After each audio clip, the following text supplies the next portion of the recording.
kind and brave, that's our way. Nice to see you here today. Hello everybody, nice to see you today. So, today's story is The Pied Piper of Hamelin.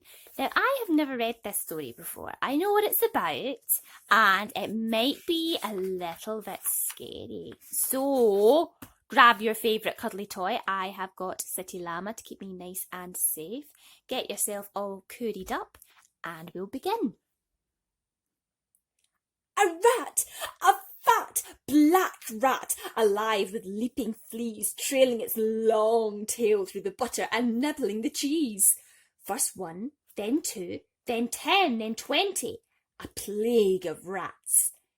At the start, only a handful of houses in Hamelin had a rat. Then all the houses in Hamelin had 100 rats, and every day there were more. First 100, and then 1,000, then 10,000, and then 1,000,000 rats.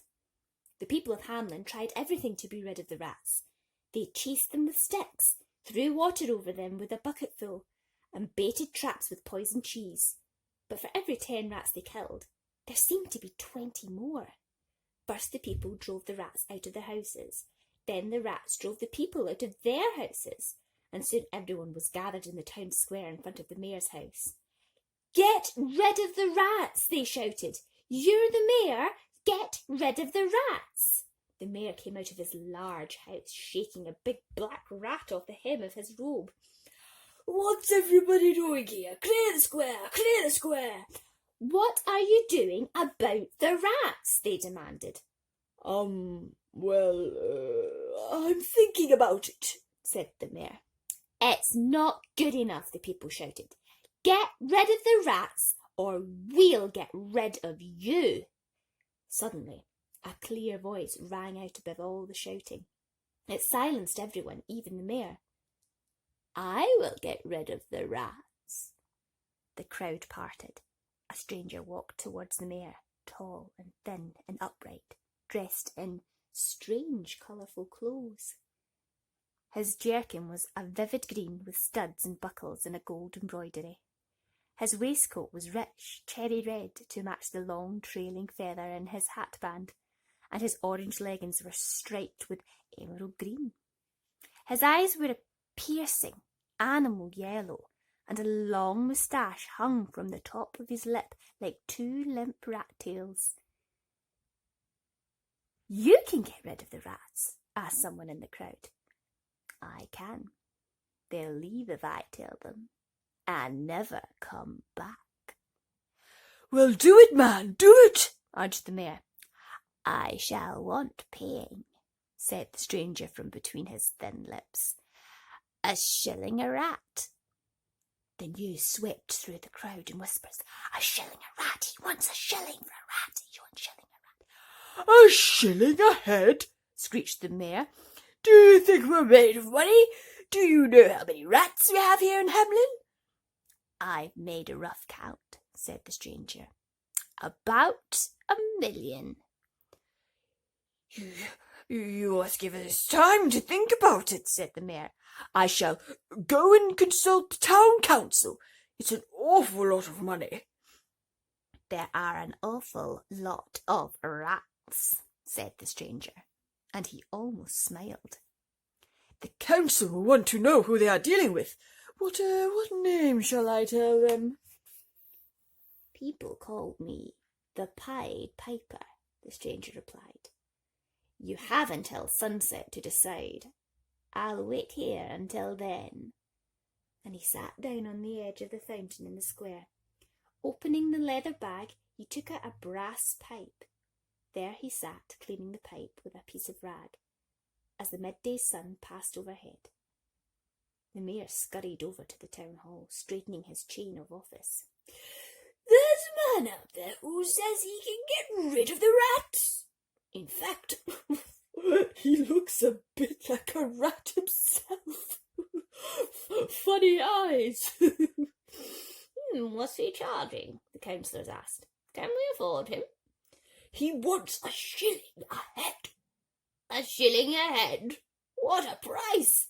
We'll have to put up the rates, and the people won't like that. They may not like rats, but they hate parting with their money." Who said anything about paying? The mayor grinned. Why not agree to his price and let him get rid of the rats? When they're gone and he asks for the money, we can send him packing without a penny.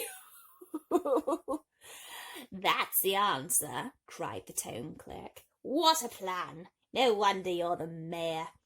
The Pied Piper was still sitting in the fountain wall when the mayor came out of the town hall. Well, have you made your minds up? We have indeed, young man, said the mayor. We'll gladly pay you a shilling a head if you get rid of all of them, and they don't come back again. You have a solemn word on it. When can you start? I'll do it tonight, said the Pied Piper. Tell everybody to stay indoors. The mayor smiled generously, gathered up his robes, and walked in a mayor-like way back to his house. His 5 children met him on the steps in tears. Oh, the rats have eaten the dinner, Daddy, and bitten the baby. Oh, what are you going to do about them? There's nothing to worry about, children, he said.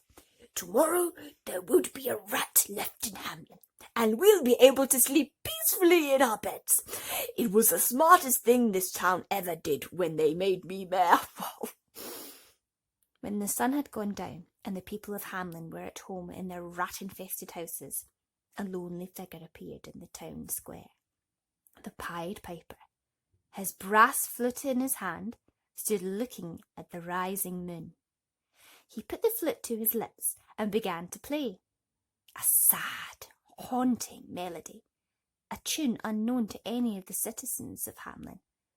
As they listened, in their lighted windows, such a lot of music from such a small pipe.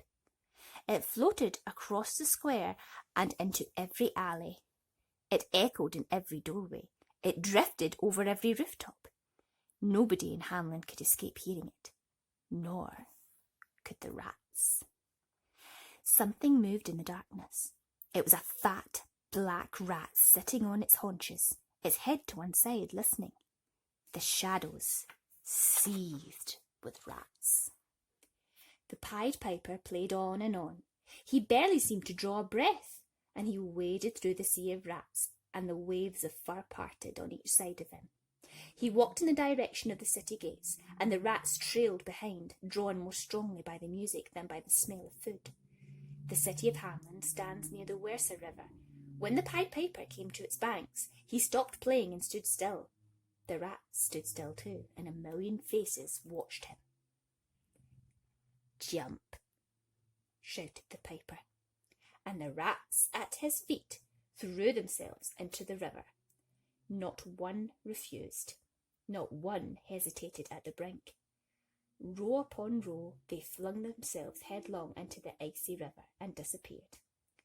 Last in line came the largest rat of all, the 1,000,000th rat, fat with stolen cheese. It was slow-moving and slow to arrive at the riverbank. The Pied Piper speeded it on its way with a kick to its black rump, and it hurtled into the river and sank like a stone. It was the deepest, darkest hour of the night when the Pied Piper arrived back in Hamelin at the mayor's front door. But he knocked loudly, and somewhere a dog barked. Few people stirred. For the first night in months, they were sleeping undisturbed. The Pied Piper knocked again, and at long last the mayor appeared in his nightclothes. "The rats have gone," said the piper. "You owe me 1,000,000 shillings." "Gone? 1,000,000 of them? Well, there's your proof. Where are they all?" "You wanted them gone from Hamelin.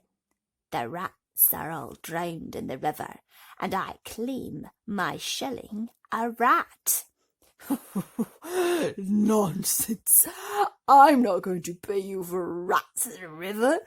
1 shilling a head, we agreed, and you haven't brought me a single head. Now, be off with you." He tried to slam the door. The Pied Piper's angry yellow eyes frightened him.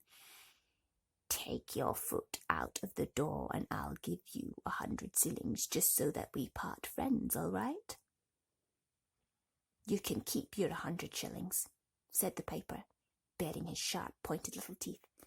I'll find some other way for you and your town to pay for my services. And he turned and strode off. When he had gone, the mayor breathed a sigh of relief, and then he dragged his oldest son out of bed. Run round to the town's clerk house and tell him to organise a party at the town hall for midday. Wine and food for everyone in Hamelin. Can the children come too, Daddy? Certainly not. Do you think the town is made of money? The children will have to stay at home and behave themselves. Now, hurry. What a party it was! They drank toast after toast to the mayor. After looking round to see that the tall, sinister stranger had not come, he climbed onto the table and gave a speech. Finally, and in conclusion, he said, I sent the foreigner away with not so much as a brass penny. In short, I saved you from the rats free of charge. Outside the town square, the only grown-up in Hamelin not to be invited to the party sat by the fountain. The Pied Piper was polishing his flute again. Soon he pulled the pipe to his lips and began to play. It was not the sad, haunting tune of the night before, but cheerful, dancing music. Such a lot of music from such a small pipe. It floated across the square and into every alley. It echoed in every doorway. It drifted over every rooftop. They did not hear it at the town hall, of course. The music at the party was so loud that it drowned the piper's tune. But the children heard it. First one child ran into the square and stood staring at the piper. Then another flashed past, turning somersaults. Then another, and another. Some danced, some skipped, some leapfrogged, some hopscotched across the paving stones. Soon every child in Hamelin was playing in the square. The Pied Piper got to his feet and walked towards the city gates, and a sea of children followed after him. Some ran home and fetched their baby sisters and brothers to carry in the parade. They sang as they walked out of Hamelin towards the river. No one got tired as they crossed the river by the bridge and climbed the slopes of the Violet Mountain. That afternoon, the grown-ups returned home from their celebration. Slowly, one by one, the parents realised that their children were missing. The mayor has 5 children. He must know where they've gone.